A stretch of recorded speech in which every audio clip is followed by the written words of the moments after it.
Hello guys, kaon tayo before I go to work. Look at my boiled egg, nabuak siya guys, so okay lang na. Then I have a Your boiled egg looks like a spaceship. avocado. Oh, avocado na to naunsa na ni. And then I have bacon. Why your boiled egg looks like that? Natay kaping walay asukar, no?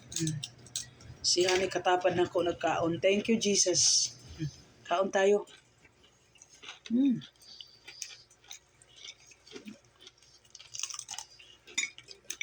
One bacon only. I never thought I'd do that. What?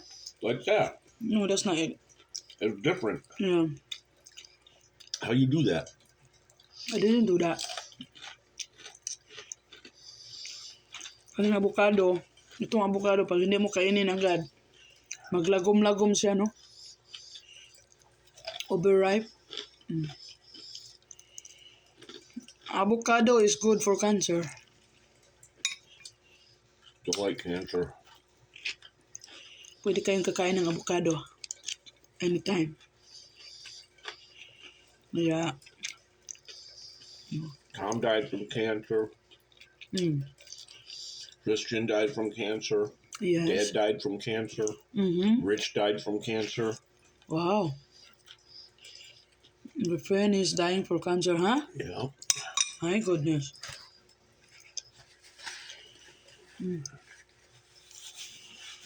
Trabaho tayo. Work. Para na ay kwarta. Honey. I'm in the middle of eating. I know, but we need.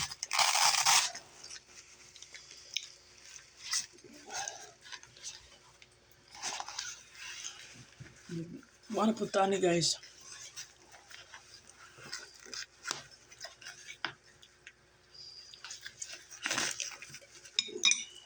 Ngani ni siya ka-caring. Ngani ka-caring. Taas man akong blood pressure.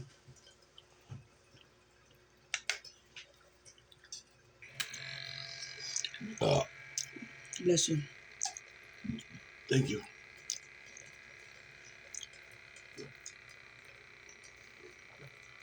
No, I'm not doing that.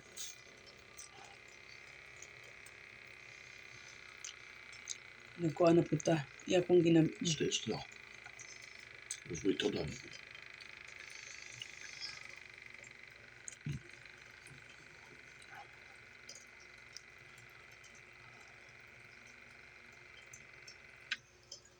Oh, thank you, Lord. You're going down. That's definitely an improvement, honey. Yeah. That's much better. I ate one garlic last night before I go to bed. One garlic. It's terrible. It's hot. I'm like, oh, this garlic is super strong. It's burned my tongue. Yeah, I know. I've been eating it too sometimes. Really? Yeah. I'm like, oh, it's burning my tongue. You can always eat the garlic dip that I bought you. Word. I ate one of it last night with the bread. Oh, really? So I should.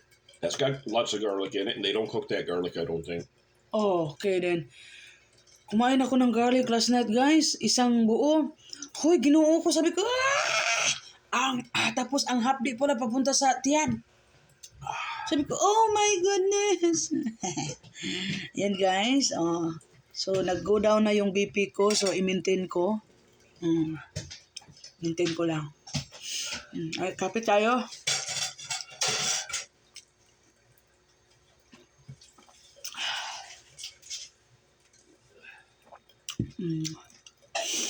Guys, kung nanood kayo nito, dapat tapusin nyo para alam ninyo. Ang kita natin kahapon sa YouTube channel ay masyado nang umakyat. $43 na tayo. Almost kalahati na tayo ng 100.